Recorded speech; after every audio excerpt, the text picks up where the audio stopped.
वंदे मातरम विवाद पर छत्तीसगढ़ के पूर्व सीएम भूपेश बघेल ने बीजेपी पर तंज कसते हुए कहा कि बीजेपी ने कभी वंदे मातरम नहीं गाया, जबकि कांग्रेस के अधिवेशनों में वंदे मातरम गाया जाता था। वंदे मातरम के लिए कांग्रेसियों ने लाठी खाई। वंदे मातरम के बारे में आजादी के पहले यदि 5 लोग भी वंदे मातरम गाते हुए निकल जाए तो गोली मार दी जाती थी अंग्रेजों के समय में। और ये तब मुख भी नहीं कर रहे थे, तलवा चाट रहे थे। एक आध आदमी भारतीय जनता पार्टी कभी वंदे मातरम गया है क्या? आजादी के पहले उस आंदोलन में भाग लिया क्या? ये तो कांग्रेस पार्टी है जो इसको लगातार हर कार्यक्रम में, राष्ट्रीय अधिवेशनों में, कांग्रेस के कार्यक्रमों में गाया जाता है। इनके कार्यक्रम में कब गाया गया? भारतीय जनता पार्टी या जनसंघ के कार्यक्रमों में वंदे मातरम कब गाया गया? इसकी शुरुआत कब हुई? मेरा पहला प्रश्न तो है, ये बता दें। वंदे मातरम के बारे में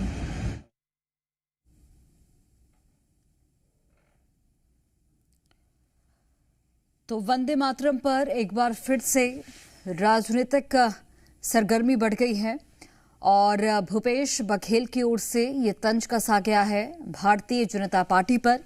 उन्होंने कहा कि कांग्रेस के अधिवेशनों में वंदे मातरम गाया जाता था।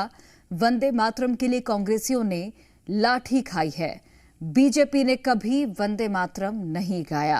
हालांकि अब इस बयान के बाद जाहिर तौर पर बीजेपी की भी जो प्रतिक्रिया है वो भी सामने आएगी। राजीव चक्रवर्ती भाजपा के प्रवक्ता हमारे साथ जुड़ गए हैं। राजीव जी, भूपेश बघेल ने यह बयान दिया है कि वंदे मातरम बीजेपी में गाया ही नहीं गया।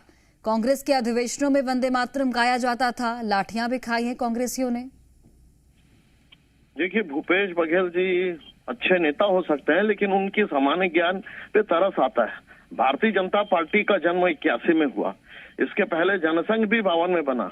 और जहां तक बात है, ये पूरे लोग जानते हैं कि जो कांग्रेस पार्टी थी उसमें इसे हटा दिया था जब कांग्रेस के मुस्लिम धड़ों ने इसमें तुमार गुड़ी मुंदिरे जो शब्द था कि उसमें मुस्लिम धड़ों ने आपत्ति की थी और कांग्रेस ने उसे हटा दिया था अपने ऑफिशियली जो गान होता था। तो इसीलिए कांग्रेस, शायद भूपेश बघेल जी को इतिहास पढ़ लेना चाहिए, कांग्रेस ने मुस्लिम तुष्टीकरण के लिए 1937 से इसे निकाल दिया था इस हिस्से को। और कभी भी कांग्रेस पार्टी ने लाठियां नहीं खाई। कांग्रेस पार्टी नजरबंद रहे बड़े बड़े बंगलों में, और जेल तो सशस्त्र क्रांतिकारी गए। इसीलिए ये जो झूठा इतिहास कांग्रेस पार्टी फैलाती है कि आजादी में उन्होंने लाठी खाई, झूठ है। और आज भी कांग्रेस पार्टी के लोग वंदे मातरम का अपमान करते हैं। सोनिया गांधी अपमान करती है, राहुल गांधी अपमान करते हैं, खड़गे अपमान करते हैं।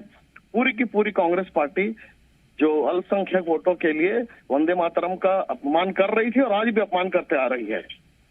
ठीक है, कांग्रेस के प्रवक्ता हमारे साथ धनंजय सिंह ठाकुर जी भी जुड़ गए हैं। धनंजय जी, हमने तस्वीरें देखी थी 15 अगस्त पर सोनिया गांधी की ओर से किस तरीके से वंदे मातरम का अपमान किया गया था, ऐसा कहना है भाजपा का। और इसके साथ ही मल्लिकार्जुन खड़गे ने भी 2 खंड से ज्यादा गाने से मना कर दिया था। तो किस आधार पर भूपेश बघेल ये बयान दे रहे हैं? देखिए, सबसे पहली बात तो भारतीय जनता पार्टी के प्रवक्ता ये नहीं बता पाए कि भाजपा के पीड़ित संगठन आरएसएस का आजादी की लड़ाई में क्या योगदान है। आखिर इनके सावरकर अंग्रेजों से माफी क्यों मांगे, पेंशन क्यों लेते थे, और असहयोग आंदोलन जब चला अंग्रेजों भारत छोड़ो तो उसमें आरएसएस ने क्यों शामिल नहीं हुआ? क्योंकि वो अंग्रेजों के लिए गुलामी करते थे, पहली बात। दूसरी बात, वंदे मातरम का नारा लगाकर हिंदू, मुस्लिम, सिख, ईसाई सभी ने अंग्रेजों के खिलाफ लड़ाई लड़ा। और आजादी के पहले से लेकर आजादी के 75 साल तक आरएसएस, भाजपा के लोग वंदे मातरम नहीं गाते थे, तिरंगा नहीं फहराया 52 साल तक आरएसएस ने। तो भारतीय जनता पार्टी आरएसएस जिसके कृत्य राष्ट्र विरोधी है, जो अंग्रेजों के गुलामी किए हैं, जिन्होंने ना देश का सम्मान किया, ना वंदे मातरम का सम्मान किया, ना तिरंगा का सम्मान किया, ना भारत के संविधान का सम्मान किया, वो भारतीय जनता पार्टी के लोग कांग्रेस पार्टी को राष्ट्रवाद ना सिखाए, क्योंकि इनको खुद को राष्ट्रवाद पर ही प्रमाणित करना है आरएसएस के लोगों को। और आज जनता पूछ रही है कि आरएसएस ने 52 साल तक तिरंगा क्यों नहीं फहराया। और आप देखेंगे इस देश में हर व्यक्ति, कोई भी धर्म का हो, कोई भी जाति का हो, कोई भी संप्रदाय का हो, आरएसएस को छोड़कर सारे व्यक्ति राष्ट्रीय पर्व पर वंदे मातरम गाते हैं। राष्ट्रीय एकता का प्रतीक है वंदे मातरम, भाईचारा का प्रतीक है वंदे मातरम।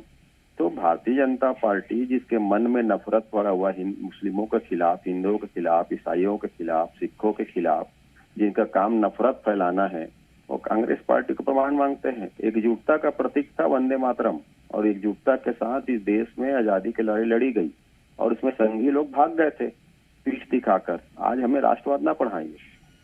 राजीव जी जवाब दीजिए, क्योंकि कांग्रेस ये कह रही है कि नफरत फैलाने का काम करते हैं आप लोग और राष्ट्रवाद का पाठ पढ़ा रहे हैं, जबकि कांग्रेस पहले से ही राष्ट्रवादी पार्टी है। देखिए, कांग्रेस की राष्ट्रवादिता केवल सेकुलर तथाकथित, जो सेकुलर शब्द जोड़ा इंदिरा जी ने, वहीं तक सीमित है। और तथाकथित सेकुलर ऐसा होता है कि बहुसंख्यकों का अपमान करना कांग्रेस पार्टी जानती है। और वंदे मातरम को तो कांग्रेस ने हटा दिया था, ये ऐतिहासिक प्रमाण है। अभी संसद में हमने पारित किया कि राष्ट्रगान वंदे मातरम होगा और पूरा खंड होगा, और कांग्रेस पार्टी इसका बहिष्कार करती थी। जो तृतीय खंड था जिसमें कहती थी कि मंदिर शब्द नहीं होना चाहिए, मूर्ति शब्द नहीं होना चाहिए। तो कांग्रेस का हमेशा से राजनीति रही है कि हमारे जो पुराने जितने भी हमारी संस्कृति है उसका विरोध करो, ताकि अल्पसंख्यक वोट हमें मिले। अल्पसंख्यक ध्रुवीकरण कांग्रेस की राजनीति रही है, और उसके कारण से कांग्रेस पार्टी का अस्तित्व कुछ राज्यों में सीमित रह गया। और आज भी कांग्रेस की परिपाटी है कि जहां जहां मूर्ति शब्द है, जहां मंदिर शब्द है, जहां सनातन की संस्कृति की बात है, वहां कांग्रेस पार्टी विरोध का ध्वज लेकर खड़े हो जाती है। और वंदे मातरम ऐतिहासिक गान को हमेशा से संघ में गाया जाता है और गाया जाता रहेगा। और हर राष्ट्रीय पर्व में इसकी सलामी ली जाती थी, क्योंकि प्रोटोकॉल था कि हर जगह झंडा नहीं फहराया जाता। तो कांग्रेस पार्टी का ये झूठ बेनकाब हो चुका है, और पूरी तरह से जनता भी समझ चुकी है कि कांग्रेस की राजनीति केवल अल्पसंख्यक वोटों की खातिर है। और जो देश के लिए, राष्ट्र के लिए उन्होंने झूठा इतिहास गढ़ा, वो भी अब लोगों के सामने है। किस प्रकार से शस्त्र क्रांतिकारियों के इतिहास को उन्होंने इतिहास के पन्नों से फाड़ कर फेंक दिया, और केवल एक परिवार को और एक पार्टी को ही राष्ट्रवादी आंदोलन से जोड़ा। तो ये सारे तथ्य अब जनता के सामने है, सोशल मीडिया है, मीडिया है, और इस कारण से कांग्रेस पार्टी अपने झूठ को बेनकाब। और एक बात, कांग्रेस पार्टी ने अपमान करने के बाद झूठा नैरेटिव, जो भारतीय जनता पार्टी का प्रशिक्षण शिविर जो मार्च और फरवरी के दौरान हुआ, उस वीडियो को कांग्रेस पार्टी ने देश भर में फैलाया कि भारतीय जनता पार्टी के लोग स्वाधीनता दिवस नहीं मना रहे। तो देखिए, अब जनता समझ चुकी है कि इस प्रकार के झूठ के नैरेटिव की राजनीति अब नहीं चलने वाली है, मैदान की राजनीति चलने वाली है। और कांग्रेस पार्टी का ये चरित्र भी उजागर हो चुका है। कांग्रेस पार्टी सनातन विरोधी है, कांग्रेस पार्टी वंदे मातरम की विरोधी है, कांग्रेस पार्टी भगवा विरोधी है। चलिए, आरोप प्रत्यारोप का दौर जारी है। आप दोनों का ही बहुत धन्यवाद हमसे बातचीत करने के लिए। तो वंदे मातरम को लेकर एक बार फिर से छत्तीसगढ़ की सियासत गर्मा गई है।